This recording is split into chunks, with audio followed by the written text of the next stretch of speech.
Most people think failure arrives like impact, a crash, a collapse, a fire to wake the house.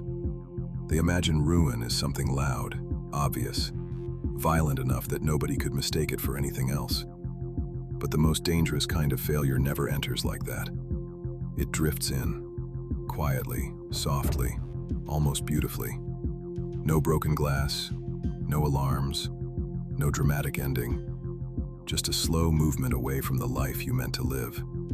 That is why so many people misread what is happening to them. They say they feel stuck in routine, stuck in their head, stuck waiting for the right moment to return.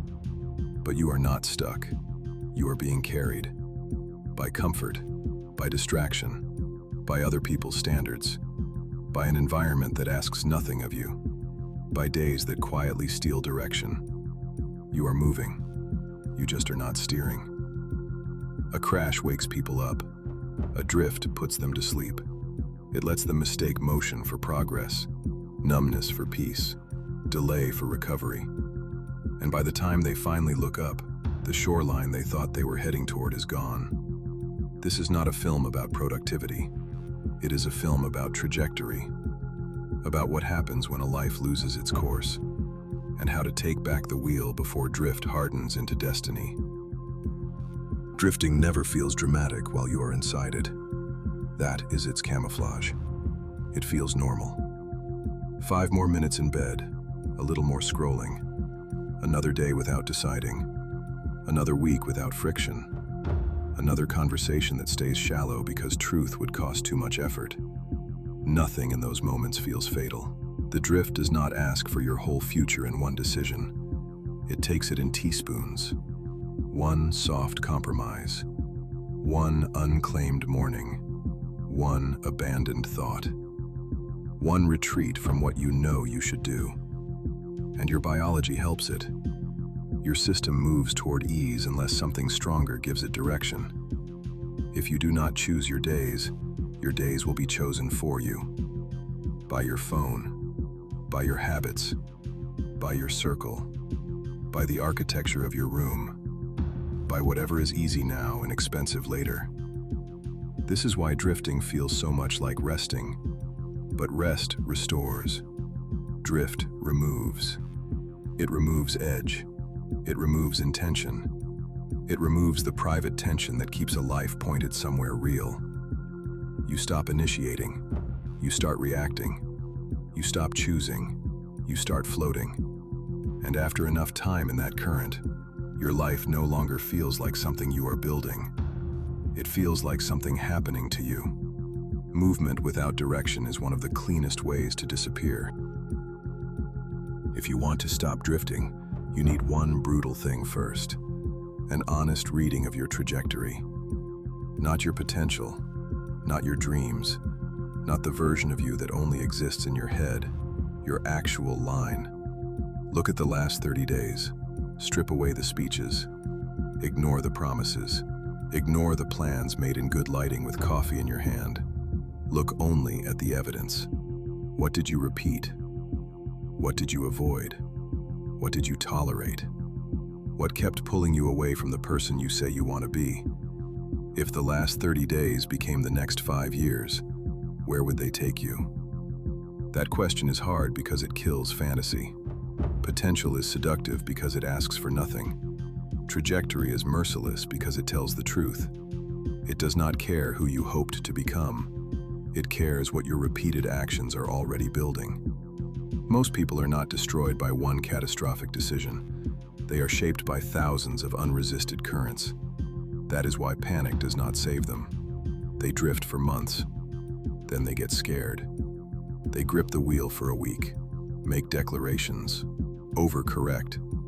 And once the fear fades, they hand the course right back to comfort. That is not change. That is temporary resistance inside a permanent surrender. You do not need another emotional spike. You need a course.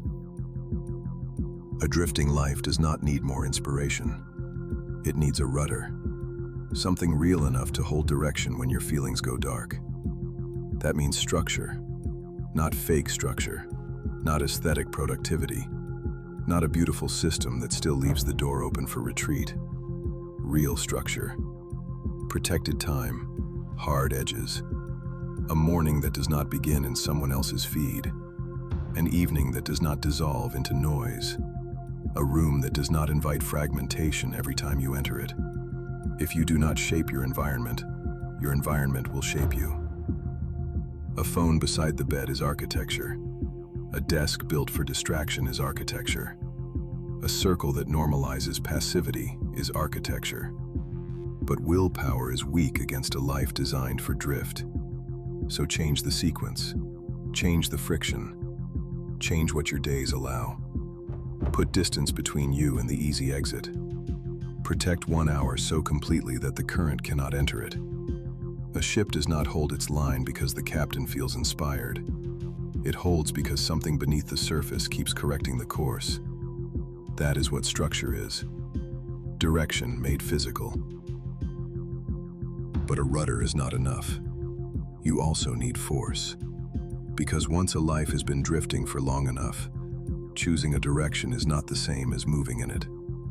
They try to go from floating to flying in one day, from numb to disciplined, from drift to domination.